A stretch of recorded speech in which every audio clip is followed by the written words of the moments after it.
इतिहास लिखा है इसमें, कुछ खास छिपा है इसमें। इतिहास लिखा है इसमें, कुछ खास छिपा है इसमें। मर्यादा है, कोई वादा है, विश्वास रखा है इसमें। सात फेरों से मिला ये तो उपहार है, मेरा श्रृंगार है, मेरा श्रृंगार है, मेरा श्रृंगार है, मेरा श्रृंगार है। मंगलसूत्र, मंगलसूत्र, मंगलसूत्र, मंगलसूत्र, मंगलसूत्र, मंगलसूत्र, मंगलसूत्र।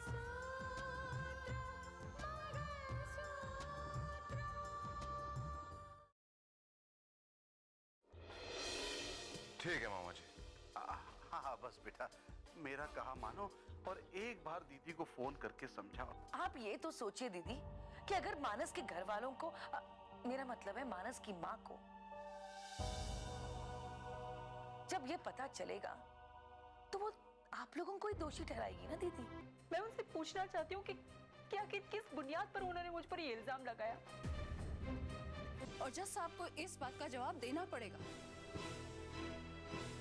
कि मेरे बेटे ने रितिका से शादी करके क्या इतना बड़ा गुनाह किया है जिसकी सजा उसे दी जा रही है। अब आप चुप क्यों हैं? इस इल्जाम की कोई तो बुनियाद होगी। फिलहाल इस सवाल का जवाब मैं नहीं दूंगा, लेकिन वक्त आने पर हर सवाल का जवाब आपको बहुत अच्छी तरह मिल जाएगा।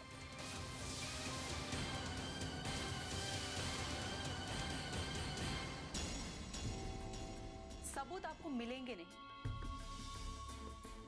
क्योंकि सबूत तब मिलेंगे ना जब उस बात में कोई सच्चाई होगी।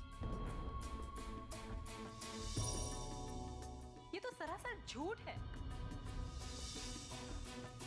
मेरे खिलाफ भड़काने की कोशिश मामा जी ने की है, सही है ना?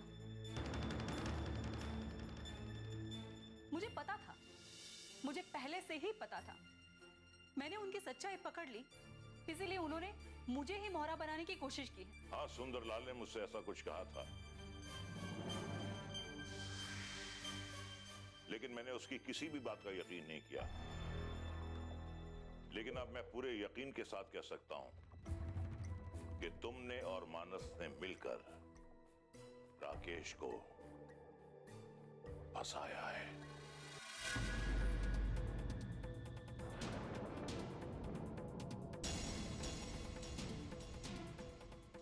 झूठ है, ये सरासर झूठ है। अगर आप उनकी बातों पर यकीन नहीं कर रहे हैं तो आप किसकी बातों पर यकीन करके ये दावा कर रहे हैं? आपको मुझे बताना ही होगा कि वो कौन इंसान है जिसकी बात पर आपको इतना यकीन है। I'm sure वो जो कोई भी होगा वो राकेश को फंसाने की साजिश में मिला हुआ होगा।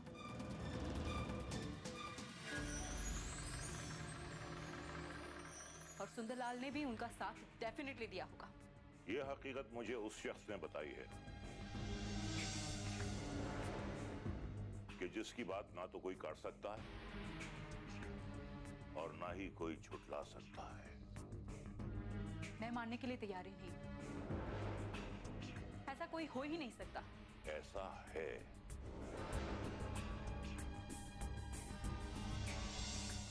सुनना चाहती हो कि मुझे ये बात किसने बताई है? जानना चाहती हो? तो सुनो, मुझे ये बात राकेश ने बताई है।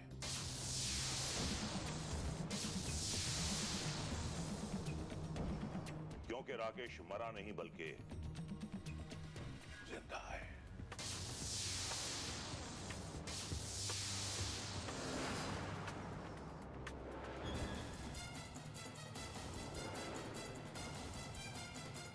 वो कहते हैं ना कि जिसे ऊपर वाला बचाता है उसे दुनिया में कोई नहीं मार सकता, कोई भी नहीं। राकेश जिंदा है बेगुनाह है और उसे कानून से मैं बचाऊंगा। मैं। अब बोलो, राकेश के मुंह से सुनने के बाद क्या तुम इस बात को झुठला सकती हो?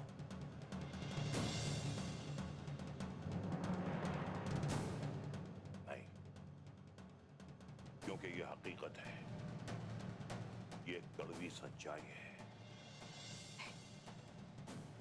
मैं ये बात मान नहीं सकती। ये कभी नहीं हो सकता।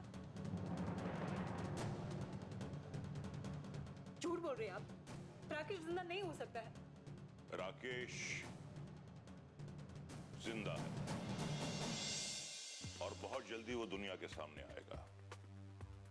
अगर ऐसा है तो हम लोग खुद राकेश से मिलना चाहते हैं। नहीं, आप उससे नहीं मिल सकते। क्यों? मोहतरमा कलेक्टर साहिबा, राकेश ने आपका असली चेहरा हमें बहुत अच्छी तरह दिखा दिया है। अब आप जा सकती हैं।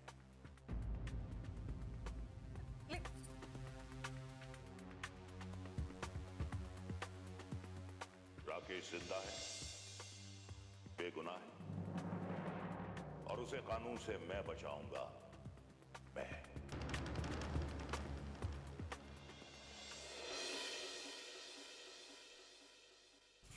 जज साहब, जज साहब, कोई है यहाँ? क्यों इतना गला फाड़ फाड़ कर चिल्ला रही हैं आप?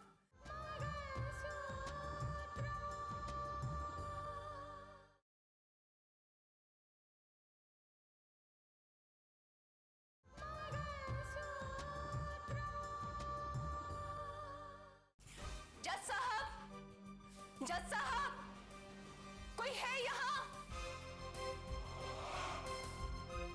क्यों इतना गला फाड़ फाड़ कर चिल्ला रही हैं आप? ये जज साहब का घर है। हाँ हाँ, जानती हूँ ये जज साहब का घर है और घर समझ के ही मैं यहाँ आई हूँ। जज साहब कहाँ है? मुझे उनसे बात करनी है। सुजाता जी, आप क्या बात है? आप मुझसे पूछ रही हैं?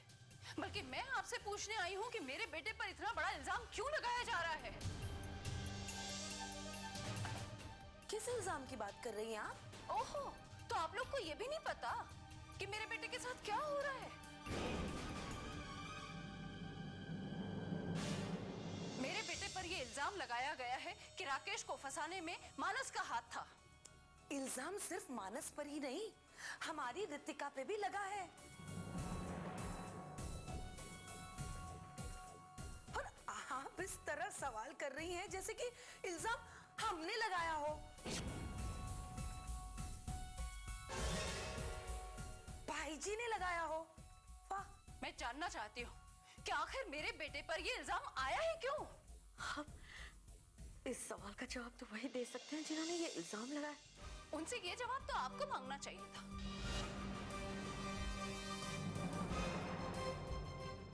आखिर क्या कसूर है मेरे बेटे का? इल्जाम पे इल्जाम। अरे मेरा बेटा कानून के चक्रव्यूह में फंसकर छटपटा रहा है। छटपटा तो हम भी रहे।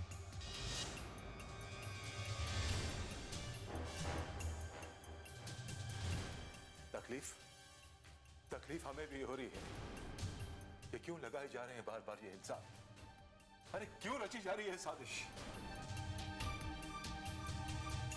आप भी जानते हैं, हम भी जानते हैं कि मानस बेगुनाह है, लेकिन रितिका ने भी तो कोई गुनाह नहीं किया।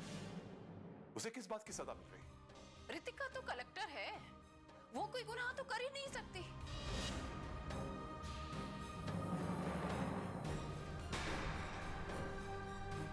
सारा गुनाह तो मेरे बेटे का है। सारी गलती मानस की है और सबसे बड़ी गलती मानस की ये है कि उसने रितिका के साथ शादी करने का फैसला किया। बस कीजिए।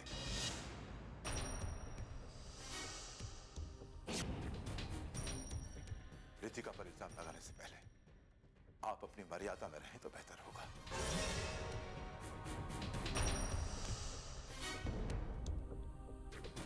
जो कुछ भी हुआ है, मानस के साथ जो कुछ भी हुआ, क्या उसका कसूरवार आप मुझे समझती हैं? जी हाँ, मेरी नजर में और कोई कसूरवार हो ही नहीं सकता।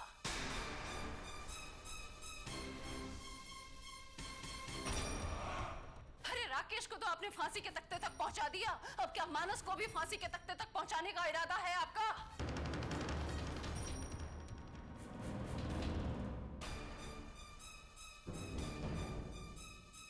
अगर रिश्ते जोड़ने का नतीजा ये है तो मैं ये रिश्ते कभी नहीं जोड़ती। काश मेरे वश में होता तो मैं ये रिश्तों का बोझ कब का उतार के फेंक चुकी होती।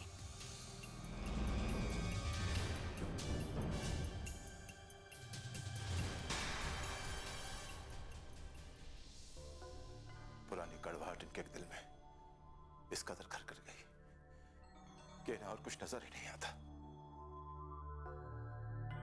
काश रितिका की शादी इनके घर में ना की होती, ना की होती।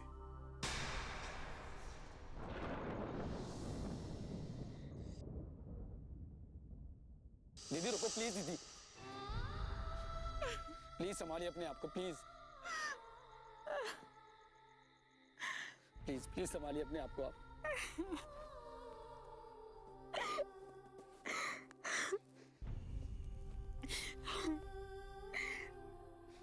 संभालिए प्लीज अपने आप को, संभालिए आप। कैसे संभालूं अपने आप को?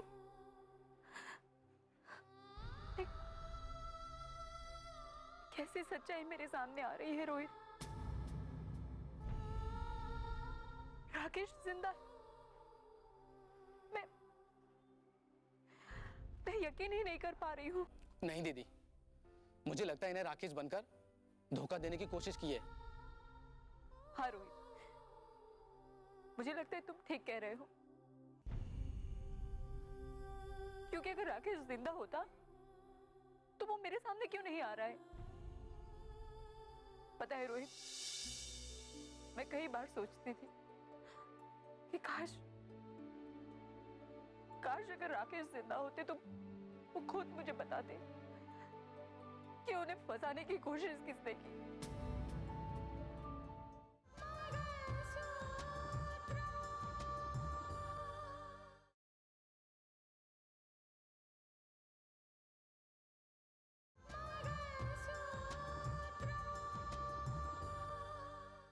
पता है रोहित, मैं कई बार सोचती थी कि काश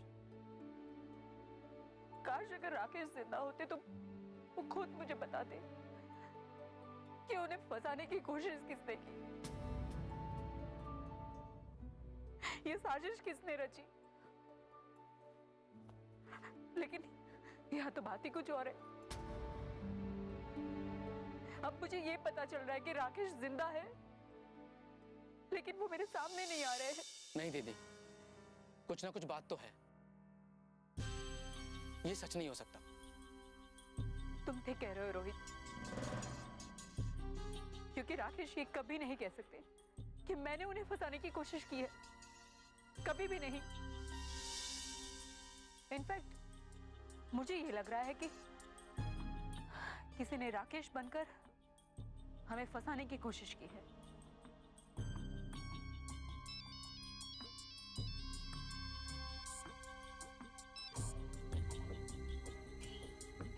हेलो, रितिका हियर। क्या? ये क्या कह रहे हैं आप लोग? ऐसा नहीं हो सकता है। देखिए, कुछ भी हो जाए, चाहे कुछ भी हो जाए, उसे ढूंढिए और मुझे रिपोर्ट कीजिए। जी। क्या हुआ, क्या बात है? वो शमशेर को पुलिस सीबीआई के हवाले करने ले जा रही थी, उससे पूछताछ होने वाली थी, लेकिन शमशेर पुलिस कस्टडी से भाग गया। क्या? हाँ रोहित, क्या करेंगे? रोहित तुम एक काम करो, तुम अभी घर जाओ, मैं बाद में तुम्हें फोन करती हूँ, ठीक है? ठीक है। मुझे अभी जाना होगा। रिहाई मुबारक हो शमशेर, रिहाई मुबारक हो। देखा कैसे मैंने तुम्हें पुलिस की चंगुल से आजाद करा दिया।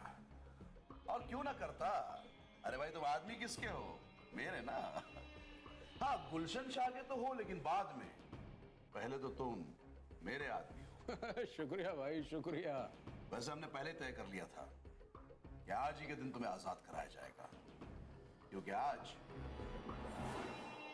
आज ही के दिन पुलिस तुम्हें सीबीआई को सौंपने वाली थी।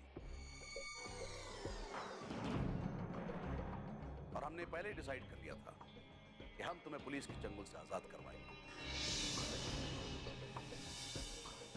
तुम्हें याद होगा, मैंने जेल में भी तुम्हें यह खबर भिजवाई थी, और देखो आज हमारा प्लान कामयाब रहा।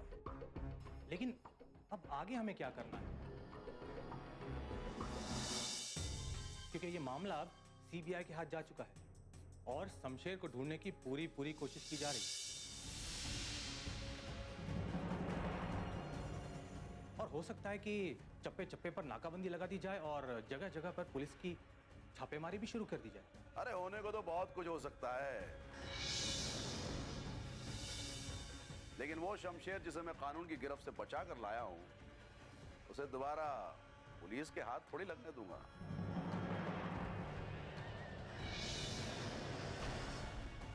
शमशेर, तुम्हें एक काम करना होगा, फौरन अभी इसी वक्त शहर छोड़ना होगा। लेकिन भाई, लेकिन छोड़ दो। मैं जो कह रहा हूं वही करो। तुम्हें शहर छोड़कर जाना होगा, मतलब जाना होगा। तुम्हारे रहने का, खाने पीने का सब इंतजाम मैं करूंगा।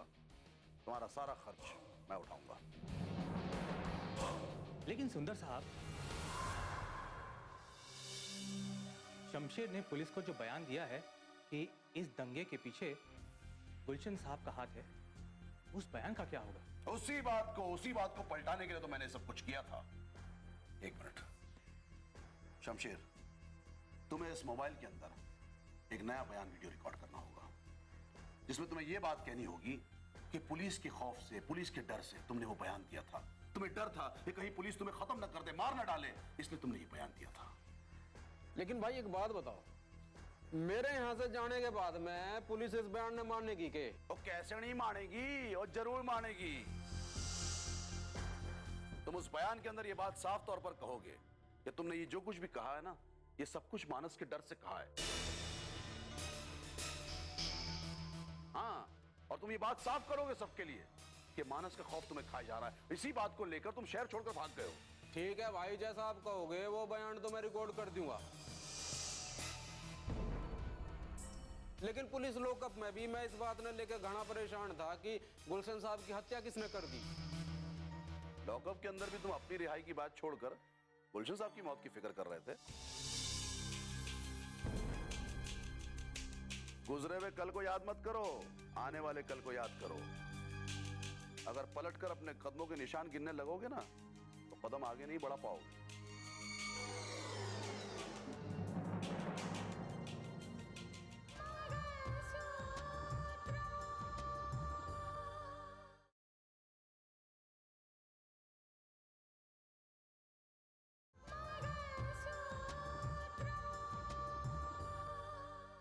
गुजरे हुए कल को याद मत करो, आने वाले कल को याद करो। अगर पलटकर अपने कदमों के निशान गिनने लगोगे ना, तो कदम आगे नहीं बढ़ा पाओगे।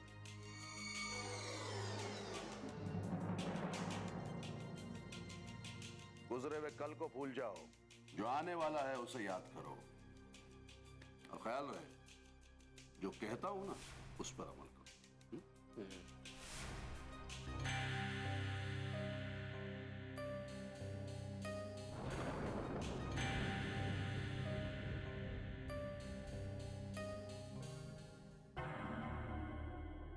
गुलशन साहब के मारने में उन लोगों को हाथ तो कतई नहीं हो सकता जो कानून के साथ चलना चाहते हैं। लेकिन मानना यो लगा है कि गुलशन साहब के मारने में उनके किसी खास आदमी का हाथ है। बिल्कुल ठीक समझे तुम शमशेर, क्योंकि इस काम का अंजाम भी सुंदर साहब ने ही दिया है। अच्छा,